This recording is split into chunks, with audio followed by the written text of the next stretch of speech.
Hey, what is going on, everybody? It is Friday, so you know what that means. Another episode of Millennial. But I actually have a special co-host today. Actually, two co-hosts. One was just already spoke. But I have a special co-host today because Mel couldn't be here today. So I have Shannon Claire here with me today, and we're going to be talking about stereotypes, and in particular, gender stereotypes. So this conversation I'm really excited about because I think it's a really cool topic. For some people, this might not be the show you want to watch. And if that is you, we still love you. We still understand. But I think it's a really good topic to talk about nowadays. But before we get into all that, like I said, my name is Billy Zerillo. This is Shannon Claire. She is a coach. She is also a brand specialist, brand photographer, photographer extraordinaire. And so before we kind of get into everything, Shannon, how are you doing? What's going on with you? Oh, I'm doing fantastic. So Chase says hello. I think he may be a little bit covered up by my name, but he might chime in once in a while. And what a perfect show to have him on because I'm a working mom and my kids are in the background, especially with COVID. So it's definitely something I want to dive into and discuss.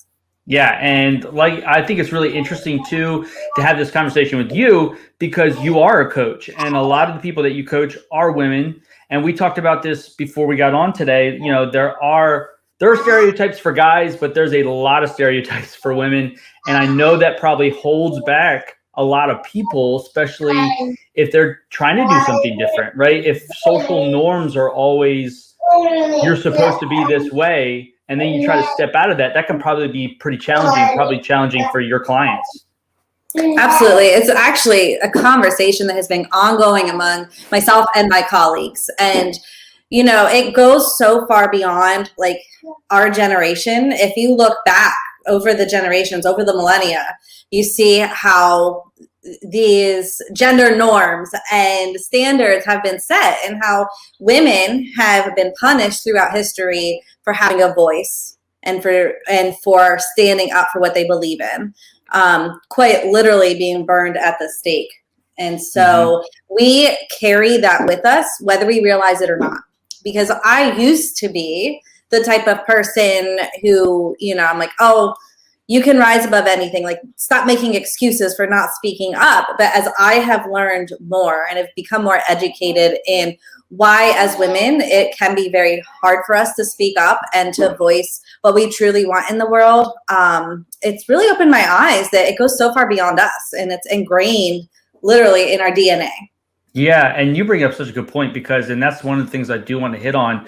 But before we hit on, I mean, you know, because I talked about it when we were getting ready for the show. We talked about like how that's really like ingrained in you in an early age, like from on, like, you know, I brought up, and we can bring up some examples here in a second. But what I want to ask first, because I think it's important for maybe that people don't understand what is, or might have a different perception of what stereotype means. And to let you guys know, we are talking about specifically gender stereotypes. We're not going to be talking about any other stereotypes right now.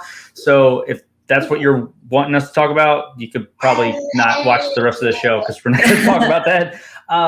But I think it's important to start off with just kind of saying, what is our perception of what a stereotype is? What do you think in your mind when you hear that word?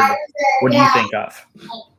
I guess when I think of stereotype, without looking it up on Google, I would say it's an expectation, right? A stereotype is an expectation other people have for how we should or shouldn't act or what we should or shouldn't do. Yeah, I totally agree with that. That was what I was going to say. And I actually looked up the Google. I Googled it, and it's a fixed general idea of an image or person. And so that's basically what we said. It's a preconceived, just because you're a woman or a man, that you're supposed to do. These are regardless of where you come from, these are your expectations if you're a boy or if you're a girl, right? Yeah. So let's go back to what we were kind of talking about before. You know, being it kind of ingrained in us at an early age. And, you know, we were kind of talking about some examples, like, and the one that I brought up and the one that I think about is like, you know, like boys are supposed to be like oh, I like the color blue, or I like the color green. And like, you know, even though there's all these other colors, and like girls are supposed to like pink and red and the feminine colors, right? And so like, what do you think about like it from an early standpoint, how that affects us? Yeah, well, I think that you're absolutely right with, you know, we start even with the clothes we wear on our babies. And I think that is like slowly changing.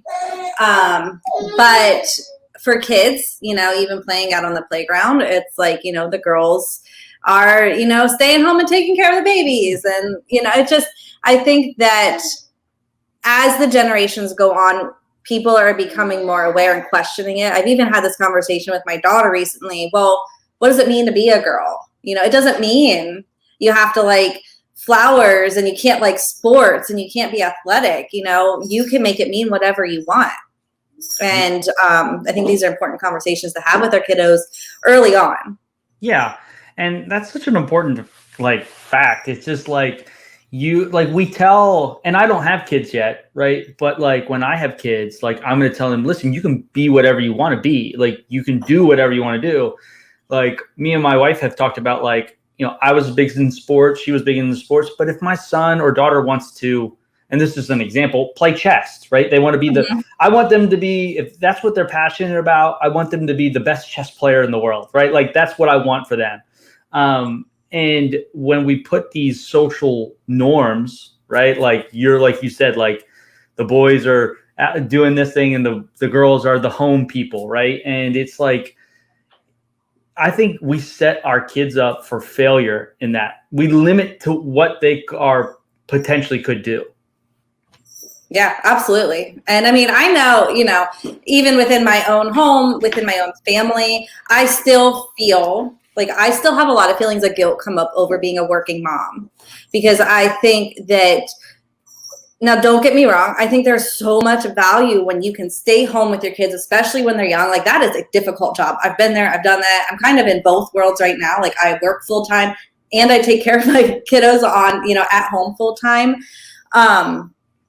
But there's a lot of guilt that comes along with that, because we've always been told, you know, the conversation's always been the value of being a stay-at-home mom, you know, and your kiddos need you. And this could be more in, you know, growing up in the Christian church. I think that we have placed a lot of emphasis on that and have almost made it like this wrong thing to want to have a career. It's almost been made selfish. And it's also outside of the church with generations before us where the men, they went to work, the women stayed home. And so how much of that are we carrying over into our own families, into our current society, where living on one income is very, very difficult to have any quality of life? Pretty much. I mean, if you want to be able to take your kids on vacation, unless you're born into some trust fund or like you are really high up on that ladder in a company, you need two incomes.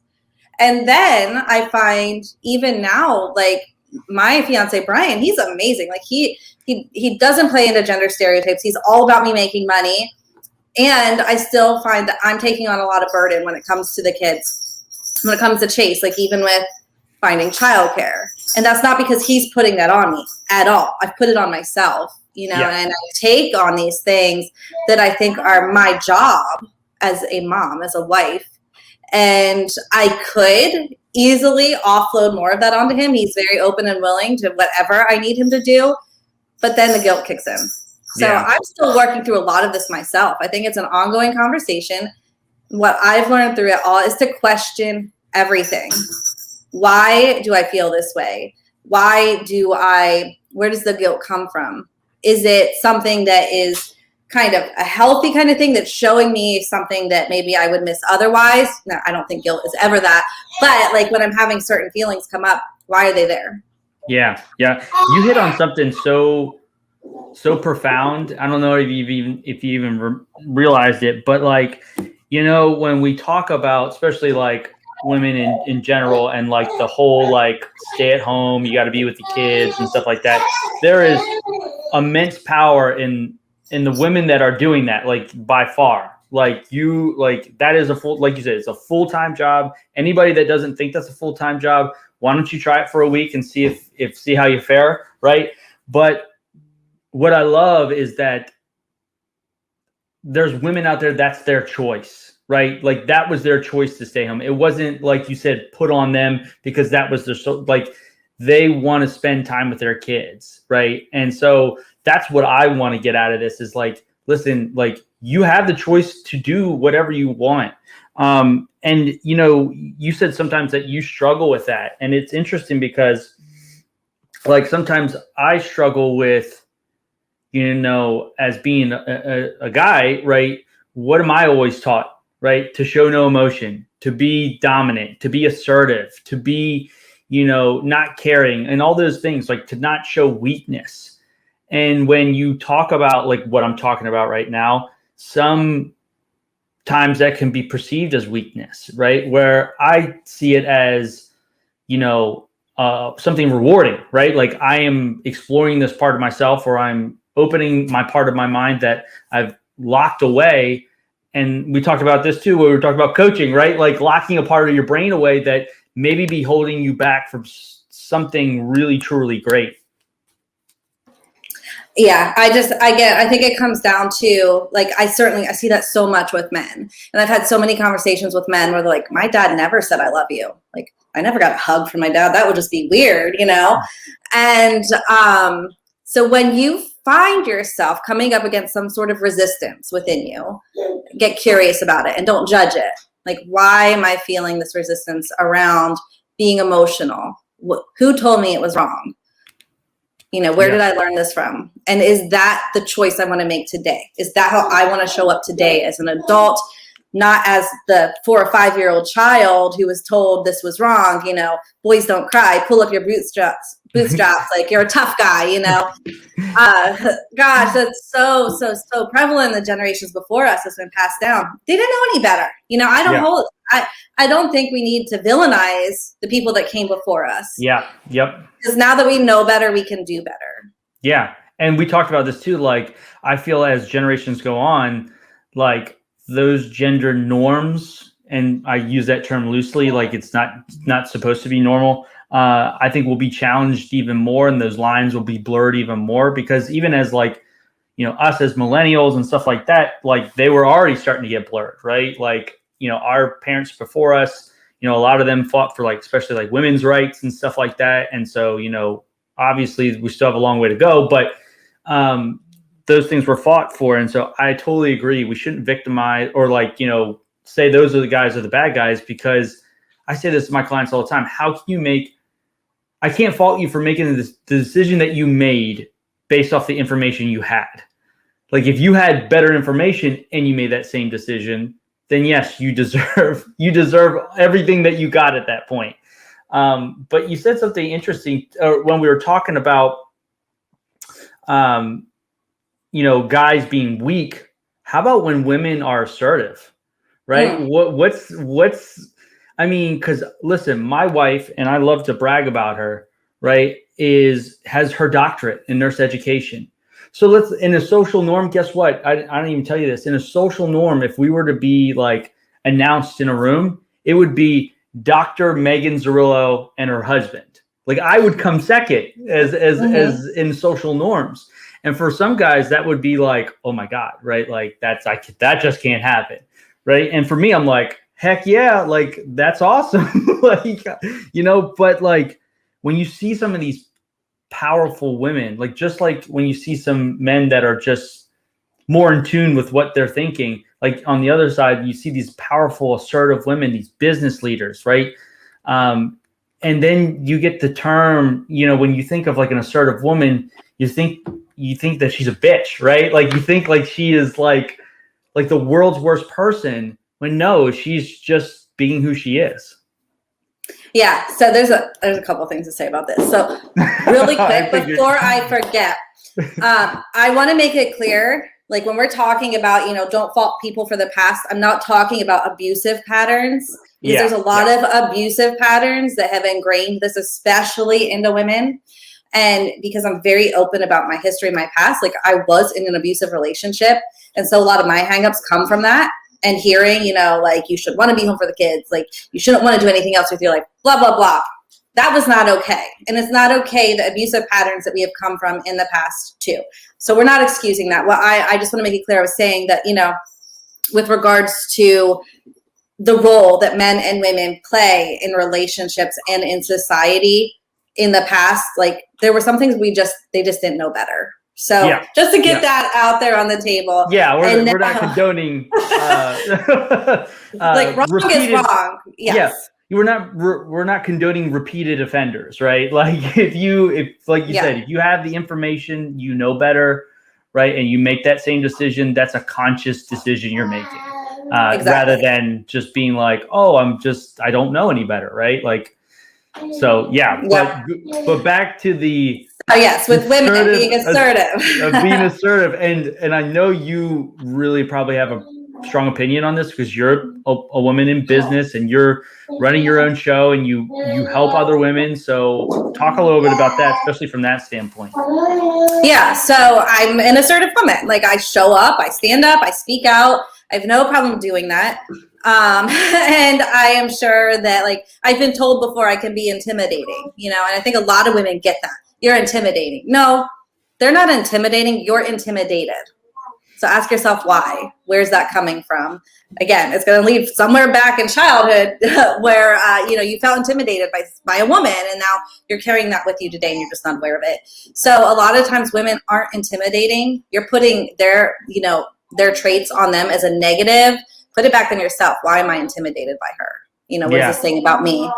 And I think there's a difference between being assertive and being a leader and standing up for yourself and just being bitchy. There are both. There's both. Both things exist. So again, it's just how are you choosing to show up? I believe in taking personal responsibility for that. And if you're feeling intimidated by someone, ask yourself why.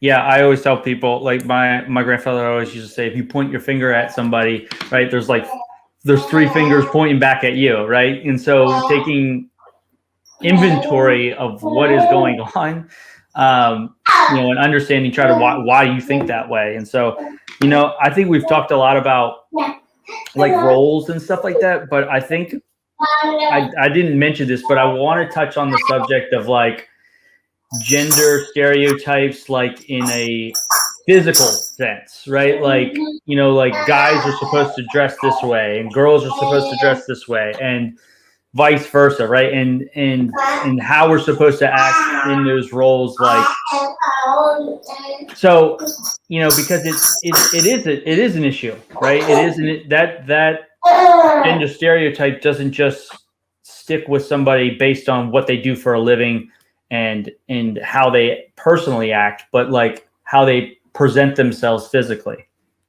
Yeah. So I guess with regards to this too, I want to speak on, and this may tie into it, and I'm going to like push you for a little more elaboration on what you just said. But I think that there is, the masculine and the feminine, and where there's like a range, right, within each of us. Some women have more masculine traits. Some men have more feminine traits. And just be kind of knowing that, there's a scale, there's a range. There is no one size fits all. And I think it fits into how you dress, how you present yourself, how you do your hair. If you think back to early 2000s, 90s, a lot of men were labeled, metrosexual. Oh yeah, because they wanted to take care of themselves. They wanted to show up clean cut, and a lot of, the more like burly, like mountain men, they look down on that, right? Yeah. And even women could. We're all going to be attracted to different types of people. So just because somebody's presenting as more masculine or more feminine doesn't mean they aren't, what's the word I'm looking for? It'll come to me. It'll come to me. But I'm curious as to like when you're saying that, like elaborate on that a little more for me. Yeah. So like when I think about it, like you said, like the metro, like, if I wore skinny jeans, right? Let's just say skinny jeans, for instance, instead of wearing like the carpenter cut pants. Now I'm perceived as being metro. Maybe I'm perceived as being weaker, that sense. And then maybe like a woman,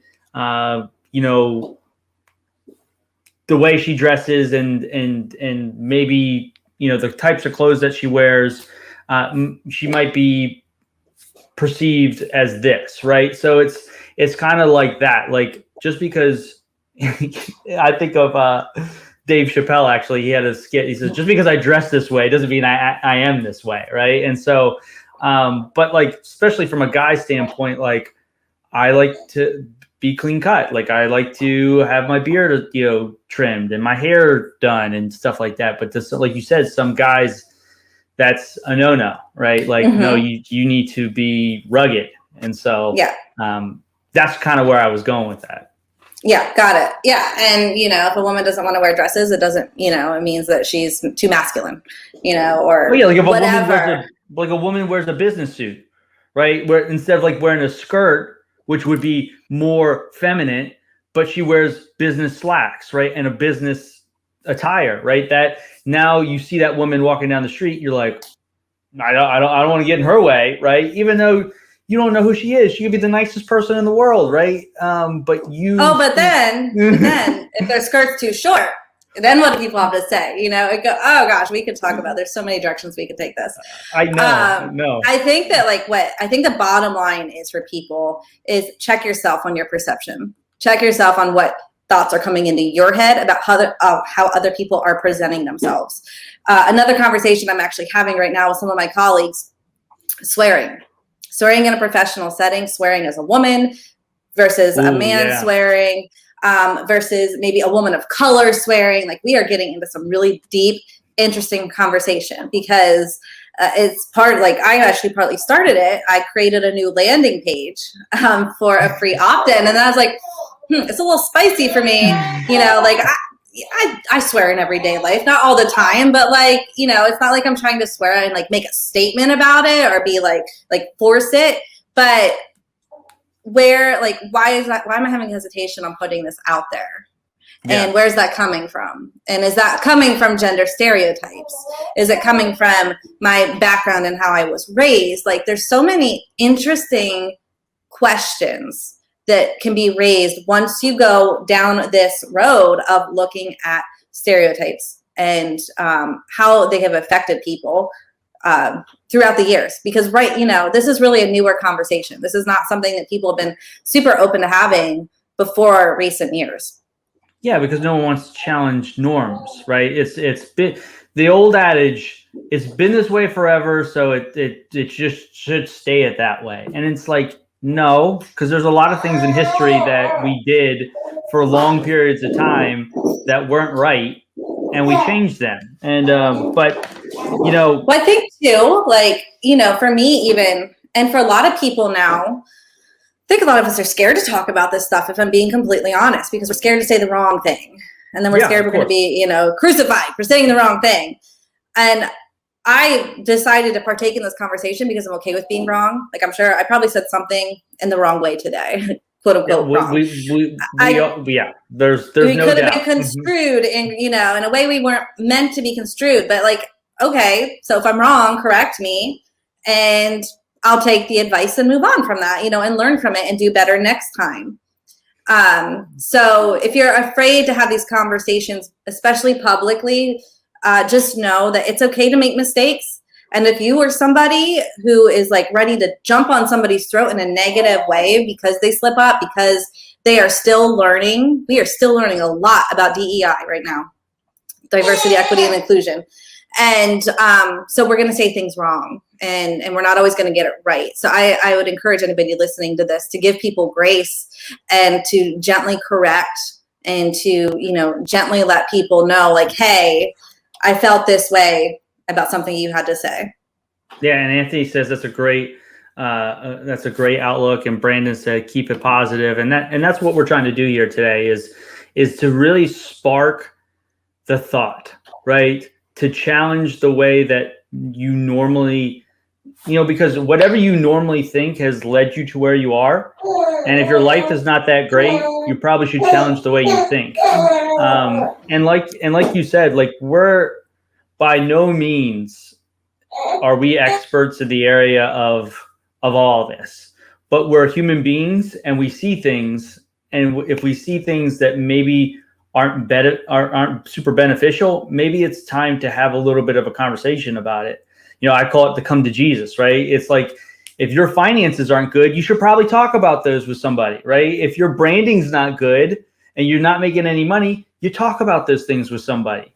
And so, but when it comes to like gender stereotypes, what I want to come across is that if you're watching this, right, just because the world says you have to do this because you're from this part of the world and you're a girl and you have to act this way, you don't. Like, you have to be who you are, and you have to go after what is important to you.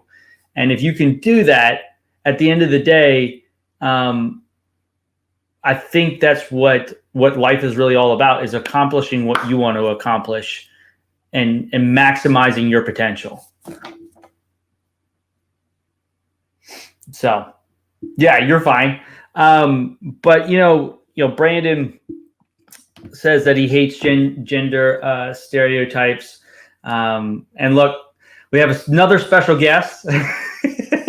And then Melissa is actually saying hello from the 10X Bootcamp that she's at. And she said she can't wait to sneak away and recap and watch later. And so I actually brought up, it's actually interesting. I brought this topic up to her and I said, I want to talk about this because I felt like it's a super important topic to kind of address, especially in everything that we've gone through in the last year. And one thing I wanted to bring up, right, and it was an interesting, and I wanted to get your opinion on this. I was having an interesting conversation with my wife. I have a lot of conversations with her, right? That's good. Communication's good. And so we were talking, she's in the nursing field, right? So she's a nurse. And when you think of nurse, like, what's the first thing you think of? A woman, right? When you think of doctor, you think of, go ahead. My fiance is a nurse. See, I remember that. A male nurse. Yeah. but when what we were programmed to think is like, hey, a girl is a nurse, a doctor is a guy, right? And we started talking about that, and like we started talking about nursing, we started talking about like nurse practitioner, right? Nurse practitioner is pretty much a doctor. They can do a lot of what a doctor can do. Why was that position created? Like, was it created for women? Like, or was there an actual need? And I asked her that question, and someone that was in the nursing field, teaches nursing, didn't really have an answer for me, because she's like, I don't know why that position was created. You should just be a doctor, right? Like, so what are your thoughts on that? Like, especially like, when you think of like actual roles now of like business, what do you think about that? Yeah. So, with getting into, like special positions created just for women, the same thing a man's doing, but at a lesser, maybe lesser recognition is what you're getting at. Yeah, I mean, I think it's a bunch of bullshit. Like, a position is a position, like, I don't know the history of nurse practitioner or doctor, but if that is the case, if that was, created as a role for women, I'd be interested to hear the history of that and to really learn that. Because I have no idea the history. Either. But I think I was more, doctors and, yeah, I think I was more talking about like, because then I looked at a couple other positions, right? Very similar in stuff that they do for the most part. Like, you think about like architect, and then you think about like an interior designer, right? And you think of like architect as a guy, because apparently some of the research I was doing, guys are better at math and girls are better at reading. That's a gender stereotype, which I know a ton of girls and women that are really good at math and better than I am. And so like talking about like how specific roles have the connotation of male, female roles. Yeah. So I think something that is important to bring into this conversation, because, something I've wondered about myself. Number one, I do believe it's science. Like, our brains are wired differently. We think differently. Men are singular focused. They can only focus on one thing at a time. It's how your brains are wired. Women, we can have a ton of different stimuli and like 50 things going through our heads at once and still like be able to cognitively function and give them all of our attention. And so when it comes to STEAM, you know, and to science and math and women, how much of it is, you know, are men's brains more, you know, wired toward mathematics? Or is that just something that we believed growing up as kids? Because I know for myself, like that is certainly my weak area, like numbers, science. I'm much more creative. I can write, I can do all of those things that, you know, are typically thought of more for women. So I don't know how much of it is nature, how much of it is nurture, and how much of it has been ingrained in us. But what I do know is that I don't want my kids to ever hear or feel limited. Like as a girl, I don't want my daughter to automatically think, oh, like I'm going to suck at math. Because if we put those limitations on them from the beginning, then yeah, they're not going to have a chance. Even if, scientifically speaking, again, I don't know, but even if math might come harder to some women because our brains are wired differently, if we then verbalize that and put those limitations on them as young girls, like that's going to become their reality. That's going to become their truth. And it's not going to give them the opportunity to explore in those areas. Yeah, no, I totally agree. And that's I think what gender stereotypes do in general is that they put a limit on what that person thinks that they can do, right? There might be somebody that's a math wizard, right? But if there's a stereotype that says you're not good at math because you're a girl, right?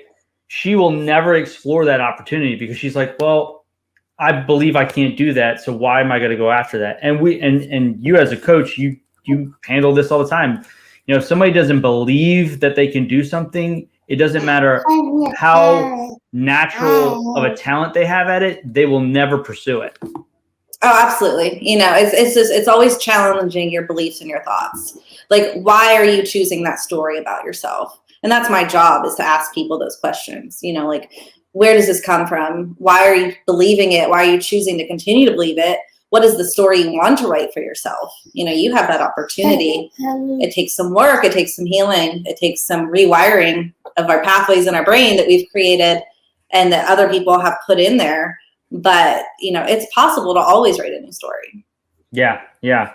You know, and I know we could probably go on and on about genuine or gender stereotypes. I mean, we're just really kind of scratching the surface on all of this, because it's such an ingrained thing in our society. Like, I mean, from the dawn of time, this is what it's been, right? And it's going to be a long time before. It's like creating a neural pathway, right? Like you've talked about that before. It's like, you know what? So you'll enjoy this. So I follow this guy. His name is Chris Voss. It has to deal with making a neural pathway.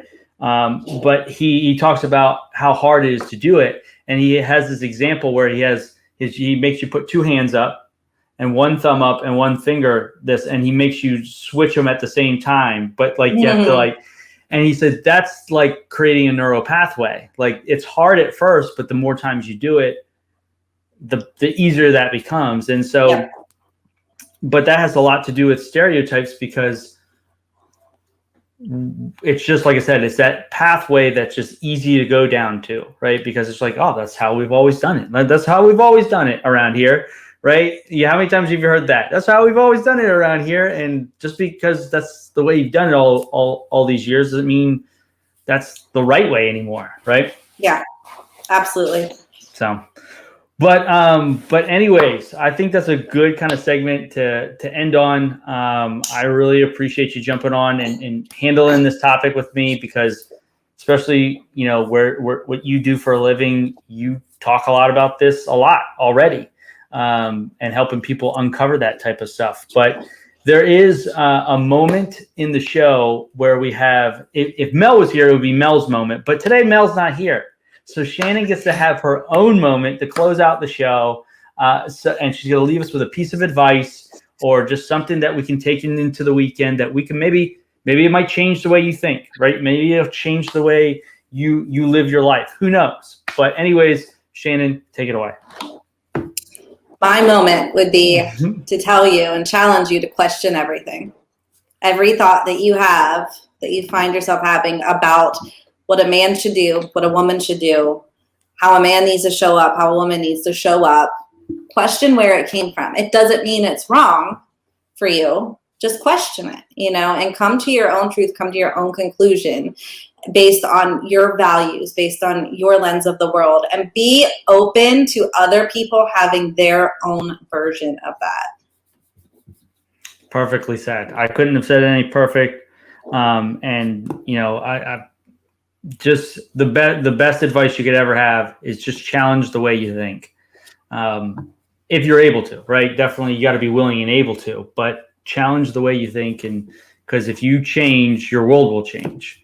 But anyways, guys, we really appreciate you jumping on today and talking to us about gender stereotypes. Shannon, thank you again for coming on. I really do appreciate it. We'll definitely have you on again. I feel like you're going to be a staple piece to the millennial universe. I'm sure we'll have you on again talking about some other topic. But like I said, I do appreciate it. Thanks for having me. I always thoroughly enjoy it. So anyways, guys, make sure that you enjoy your weekend, make some good memories with your families. Get out there. It's going to be nice this weekend, hopefully, and maybe you can get out and be around the house and stuff like that. But make sure you check us out every Friday at 12 o'clock. Check us out. And also take some time to go check out Shannon's pages, her Facebook page. If you're looking for branding type of stuff, photos, coaching, she does a lot. She can help you through a lot of different things, especially if you're a small business owner. So make sure you reach out to her, and she can definitely help you out in any way that she can. So, but anyways, guys, we'll talk to you soon. Have a good one, and have a great weekend.